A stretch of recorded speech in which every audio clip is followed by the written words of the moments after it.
제가 늘 소송하면서 하는 말이 있어요. 법원도 어떤 기관이기 앞서서 재판 누가 하죠? 사람이 합니다.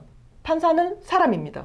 안녕하세요. 내편지수 최지수 변호사입니다. 오늘은 여러분들 요즘 많이 고민하시는 황혼이혼에 대해서 얘기해 보려고 합니다. 이혼 전문 김정대 변호사님과 함께 얘기해 보겠습니다. 안녕하세요. 김정대 변호사입니다. 이혼 전문 변호사로 한 6년간 활동하셔서 황혼이혼의 경우도 많이 경험하셨을 것 같아요. 네, 많이 경험을 해봤죠. 황혼이혼에 관해서 명확한 정의를 사실 사람들이 잘 모르는데요. 황혼이혼이란 무엇인지 한번 설명을 해주시겠습니까? 사실은 황혼이 뭐죠? 나이가 어느 정도 들었다 이러면 황혼인가요? 사실은 황혼 이혼이 뭐냐 이렇게 따질 필요도 없어요. 제가 생각하기에는 어느 정도 자녀 양육 문제가 해결된 상태에서 이혼을 한다 이러면 황혼 이혼의 개념으로 생각할 수 있을 것 같아요. 그러니까 특히 나이대 요즘 40대 후반에서부터 50대 초반 이때부터도 법적으로는 뭐 황혼이혼이다 아니다 이런 개념을 떠나서 그냥 황혼이혼이라면 이렇게 되는 것이다 라는 어떤 개념에 부합해서 이해해 볼 수 있을 것 같아요. 그러니까 양육 문제가 개입되지 않은 재산 분할과 혼인 관계의 종료 여기에 주안점을 둔 이혼을 말하는 거죠. 황혼이혼이라고 하면은 자녀 양육뿐만 아니라 자녀의 결혼까지 네. 그 사람들이 이제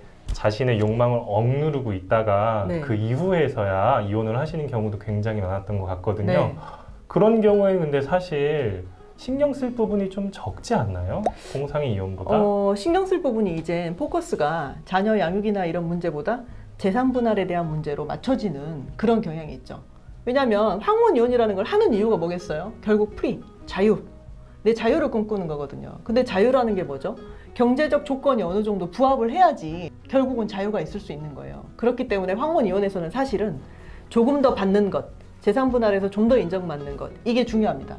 또 이런 것도 있을 수 있어요. 황혼이혼에서 재산 분할이 중요한 이유는 재산적인 그 가치도 있지만 나의 지금까지의 삶을 인정받는다는 인정욕구의 측면도 있어요.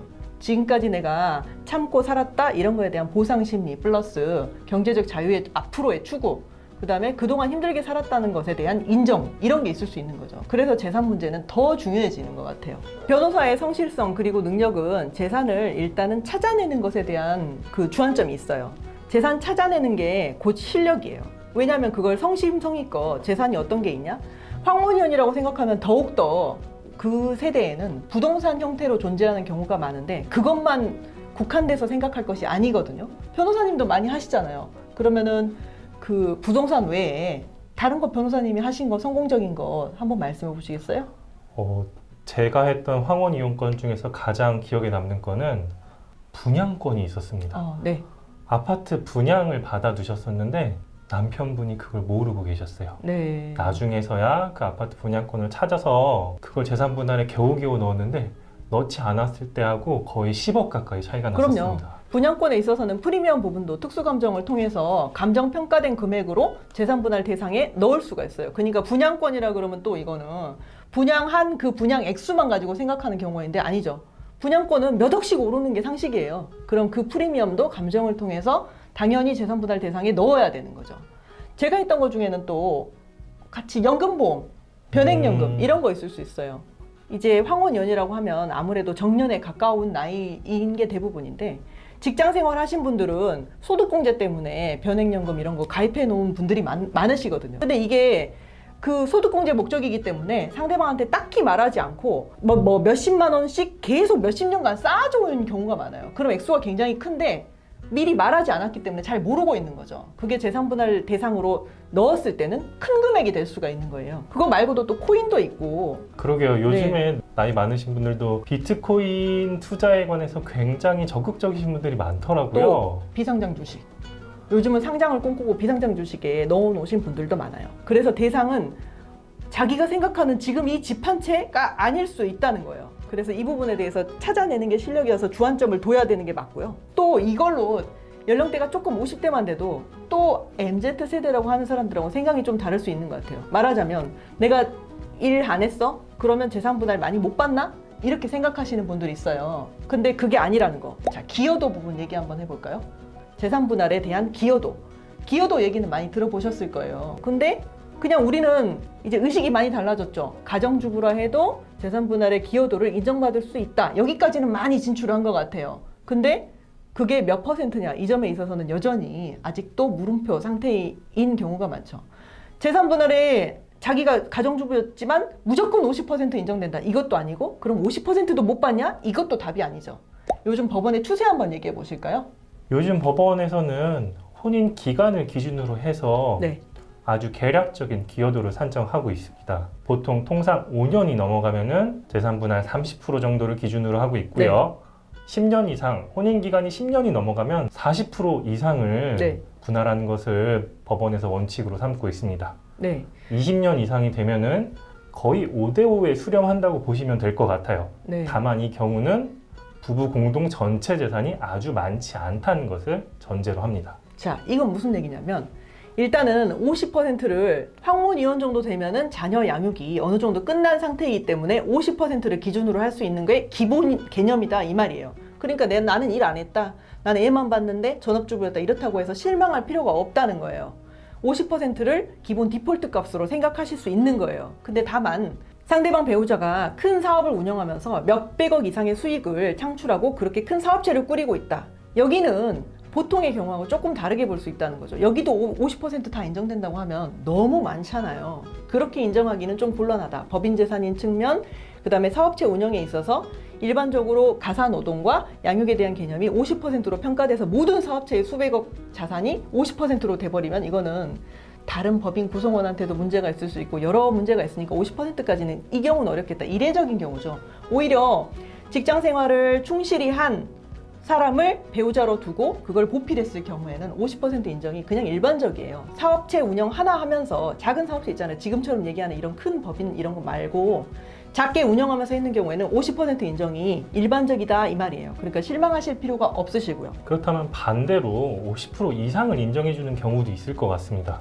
있죠. 상속재산도 살다 보면은 내가 일에 특별히 종사하지 않았어도 내가 살다가 부모님이 이제 돌아가셔서 부모님한테서 재산을 상속받는 경우도 있을 수가 있어요. 그것도 재산의 유지야 형성에 기여가 된 경우잖아요. 그 상속재산이 혼입돼가지고 우리 부부의 공동재산에 어떤 걸 구입하는데 미천이 됐다거나 그 재산 상승에 뭐 미천이 됐다거나 이런 경우에는 당연히 평가돼야 되는 부분이고 또 그게 아니더라도 그 존재 자체로 생활비라도 그걸로 해서 썼으면 덜 쓰지 않았겠어요?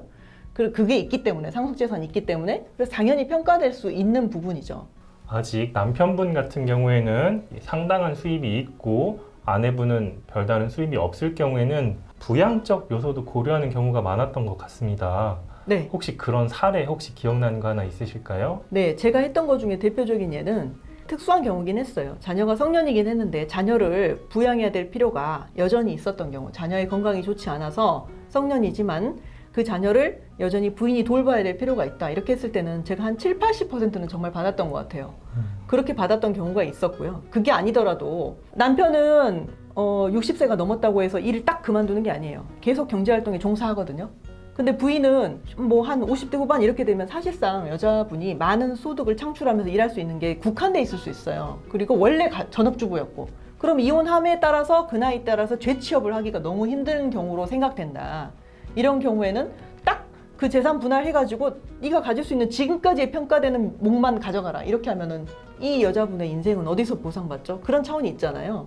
그래서 부양적 차원을 고려해서 조금 더 주는 경우는 있었던 것 같아요. 최소한 재취업이 허용될 만한 한 3년, 5년 이 정도 기간이라도 조금 더 주는 그 정도 몫을 더 평가해서 먼저 주는 걸로 재산 분할 받았던 걸 성공한 적은 있습니다. 황혼 이혼의 경우에도 부양료와 같은 부분이 인정된 적이 있었을까요? 예를 들면은 남편분은 월 수입이 1,000만 원이 넘어요. 네.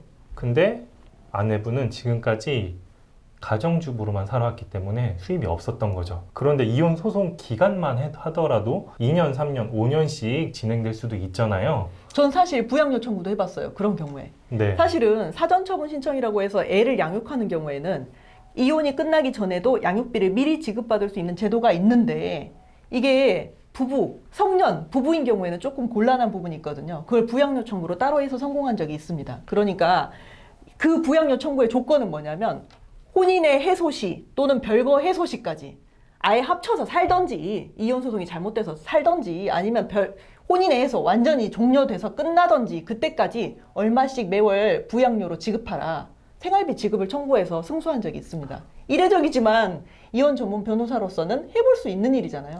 제가 늘 소송하면서 하는 말이 있어요. 법원 법원도 어떤 기관이기 앞서서 재판 누가 하죠? 사람이 합니다. 판사는 사람입니다.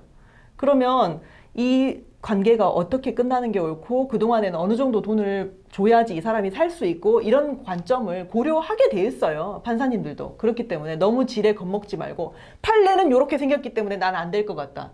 이러지 말고 상담 먼저 적극적으로 해보시면 좋겠습니다. 이제 제일 중요한 부분일 것 같아요. 네. 이혼 소송의 재산 분할에 있어서 가장 문제되는 부분이 재산을 숨긴다는 것 같더라고요. 네. 특히 경제권을 가지고 계셨던 분들은 재산을 현금으로 빼돌리는 경우도 있고 저는 금괴로 빼돌리는 분들도 봤어요. 그건 있어요. 이렇게 재산이 산일돼 버리면 사실 온당한 몫을 받기는 어려워지는 거잖아요. 네. 그런데 도대체 어떤 변호사는 어떤 걸 가지고 이렇게 산일된 은닉된 재산들을 찾아낼 수 있을까요? 소송 통해서는 재산을 합법적으로 볼 수 있는 방법이 다 마련돼 있잖아요. 금융정보 제출 명령 신청이나 뭐 재산 조회할 수 있는 방법들이 여러 가지 있어요. 그 조회에서 오픈된 재산을 일단 밝혀내는 거고, 오픈된 재산이 지금 현재는 만약에 예컨대 10억 규모다. 하지만 좀 전까지의 시점도 다 알아보거든요.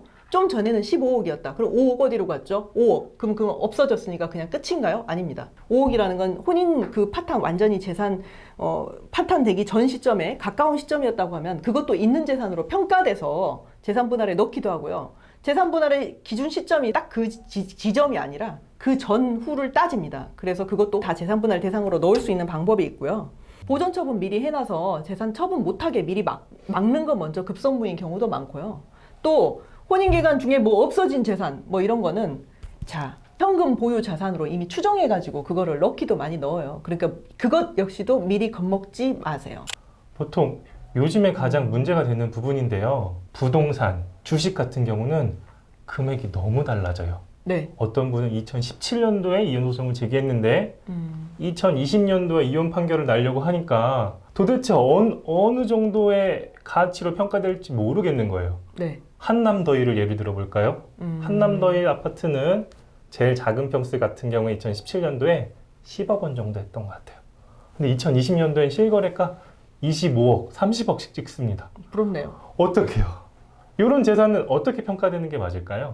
자, 사실은 제 상식으로는 혼인 파탄이 어느 정도 됐었는지 기준으로 삼아야 돼. 이건 개인적인 의견입니다. 개인적인 의견. 법원에 확립된 판례가 아닙니다. 혼인 파탄이 어느 정도 됐었는지를 확실히 알 수 있느냐, 그걸 기준으로 해야 될 것 같아요. 혼인 파탄이 만약에 2017년도에 진짜로 완전히 돼 있는데 나중에 소송만이 제기된 경우 2017년부터 이어진 기간 동안의 현재 시점까지는 그냥 형식적인 관계의 유지일 뿐이지 진짜로 혼인이라고 볼 수가 없는 정도로 형해화됐다고 하면 2017년 기준으로 할 수도 있을 것 같아요. 하지만 혼인 파탄이 완벽히 이루어진 게 아니고 재산과 모든 이런 경제적 공동체로서의 기능, 또 부부로서의 기능이 어느 정도 이어지고 있는 상태에서 그렇게 했다 그러면 원칙대로 사실심 변론 종결 기준시로, 그러니까 사실심 변론 종결 기준시란 건 이혼할 때 얘기입니다. 이혼 재판 끝날 때 기준으로 하는 게 옳지 않겠느냐 이렇게 생각합니다. 알겠습니다. 자, 더 중요한 건 여기서 끝내면 안 돼. 더 중요한 건 우리 편이 누구냐입니다. 우리 편이 누구냐. 자, 제 의뢰인이 만약에 지금 같은 예도 그렇습니다. 2017년이 유리하냐? 2021년이 유리하냐? 그 시점에 따라서 변호사는 내 편을 위해서 최선을 다합니다. 그 시점이 법리적인 걸로 막 못 자르듯이 촥 잘라서 이렇게 할 수 없는 경우가 대부분이거든요. 방금 같은 예도 그렇잖아요. 제가 예를 들잖아요. 혼인관계 파탄이 어느 정도 되느냐를 기준으로 한다. 그래서 이걸 설득력 있게 설득하면 결국 우린 이길 수 있는 겁니다. 내 편이 누군지를 기준으로 전 사실 할 것 같아요. 그게 제 답입니다. 오늘은 여기까지 하겠습니다. 내 편 지수 최지수 변호사였습니다.